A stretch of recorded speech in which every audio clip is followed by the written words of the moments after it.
me parece que se mezclan dos cosas bien interesantes, que es una película de acción, ¿no? Sí. Está basada en un hecho real, pero que estamos acostumbrados a el quehacer de Chava, ¿no? Que sabe hacerlo muy bien.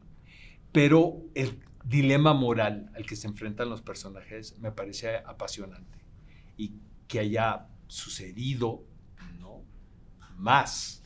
Entonces, supongo que para ustedes como actores también es mucho más enriquecedor interpretar un personaje, ¿no? En una película que tiene una tesis que mezcla las dos cosas, ¿no?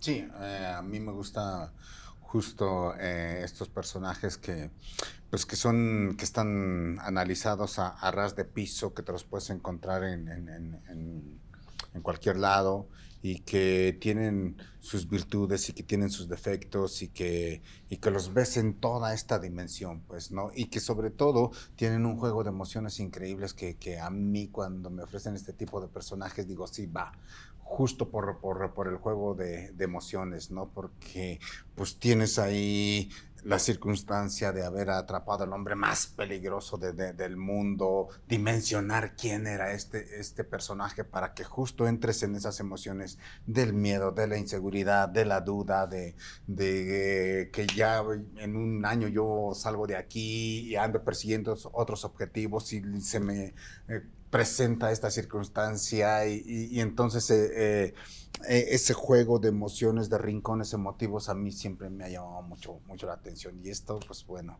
nos mantiene todo el tiempo en una tensión bastante profunda y muy rica actoralmente pues. Que como espectador compras obviamente lo que estás viendo porque es como si fuera un episodio de la vida cotidiana. De repente cuando escuchamos las noticias automáticamente dimensionamos el asunto porque realmente era algo grande, pero como se suceden estas cosas grandes fue algo muy cotidiano y circunstancial, ¿no?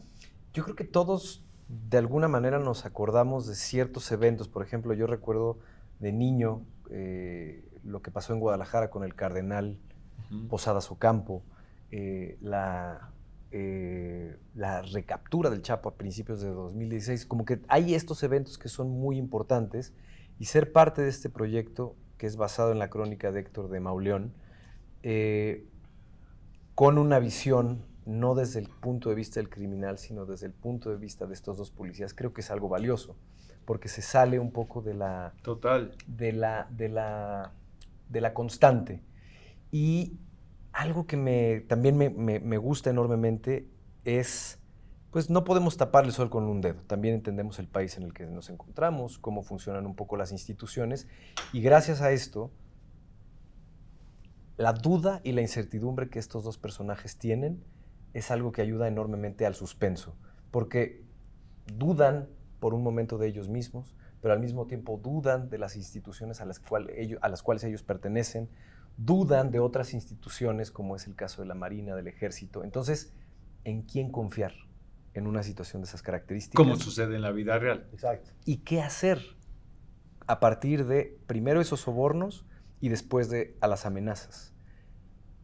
No era fácil. Y cuando estábamos en el set, cuando estábamos en la patrulla y estábamos Noé y yo de piloto y él de copiloto, y nos decían acción y nos imaginábamos estar en ese espacio con todas estas limitantes y con todos estos obstáculos y gritaban corte, yo me acuerdo una vez que volteé a ver a Noé y yo dije, estos güeyes no lo tienen nada fácil.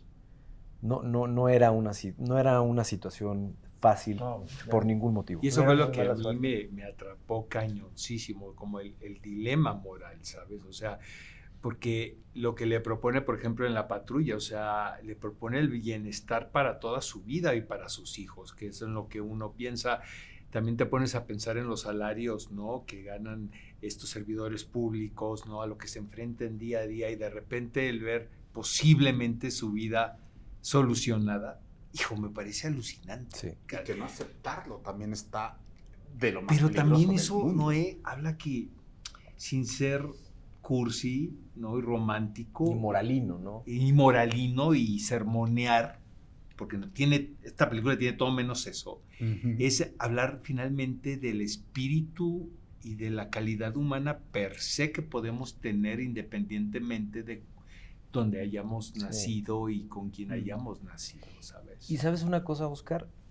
En un inicio yo siempre tenía esta pregunta, era, ¿no habrá sido que lo superó el pavor y el miedo y simplemente estaban actuando en piloto automático? Capaz que sí. Que sí, pero pasó. Pero Exacto. fíjate, hubo decisiones muy específicas de parte de estos dos policías en los cuales ellos fueron, se resguardaron para después entregar a las autoridades a estos dos criminales. Entonces, eso yo me lo respondí al final porque dije, hay ciertas decisiones que ellos tomaron de manera muy, muy consciente que sí indica, o por lo menos esa es mi lectura, que sí indica que sí los entregaron por eso. No sé, ¿qué opinas? Lo que yo le quiero preguntar a mi estimado Héctor es que finalmente hay personajes que son larger than life, como dicen los norteamericanos, y uno de ellos es el Chapo Guzmán. Cierto. ¿No? Que aparte lo han interpretado en varias versiones de distintos lugares, en algunas muy afortunadas, la verdad, que yo he visto que digo, Sí. ay caray, qué padre lo están haciendo. Sí, sí. Lo que te quiero preguntar es, como intérprete que eres, que ya te hemos visto, ¿no? Hacerlo como un maestro, Gracias. Pedro Páramo entre esto, Gracias. el decir por dónde le llegas, o sea, como actor, o sea, por dónde empiezas, ¿no? Claro, pues en gran parte, fíjate que nos apoyamos en hablando con gente que estuvo cercana a él en los penales, ¿no? Tuve por ahí un Zoom con su psicóloga en el altiplano que nos habló mucho de él, pero bueno, claro que nos daba la versión que el Chapo quiso que ella tuviera de él. Exacto. Obviamente él siempre se cuidó para que cuando ella hiciera su perfil psicológico, pues él de alguna manera hizo que pudiera poner, pero ella no tenía los elementos absolutamente para decir que era un psicópata, por ejemplo, ¿no? Porque pues no dio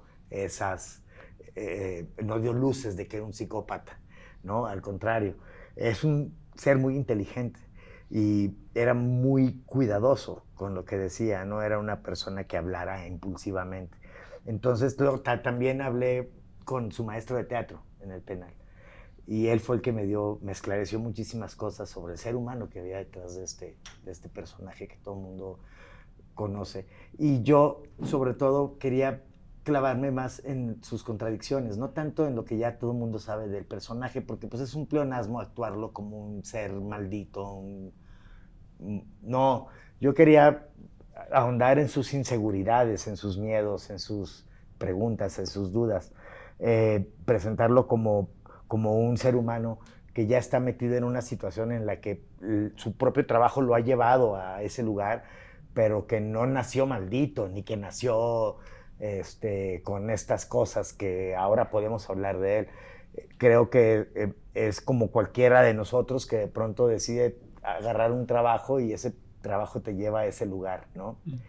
Lo que hace fascinante la ficción, ¿no? Las contradicciones del ser humano. Totalmente. Y para ustedes como actores debe ser increíble, ¿no? El de poder alimentar los Por ejemplo, personajes de capas y capas y capas. Yo pensaba que él a él sí mismo no se consideraba una mala persona. Por supuesto que no. Él salvaba a chicos de la calle. Claro, la gente lo ve desde otro lado y dice, no, agarra a los niños indefensos y los vuelve criminales.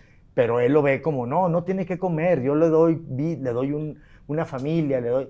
Sí, acaban siendo los halcones o parte de la organización, pero en su impulso inicial era salvarlos de la pobreza, no volverlos unos criminales. Depende de donde lo veas, la misma situación. Ya se acabó el tiempo, pero la verdad yo creo que estamos viviendo, y lo estaba pensando viendo la película, una etapa donde se está recuperando al héroe mexicano. Sí. Y yo lo celebro muchísimo, ¿sabe? Qué Totalmente. padre que se estén haciendo estas películas, ¿no? Finalmente uno hace un trabajo y las cosas se quedan ahí. A veces se convierten en un fenómeno, a veces no. Pero yo sí creo que una producción como esta y una historia como esta está reconstruyendo la figura del héroe nacional, ¿no? Tan golpeada en los últimos años.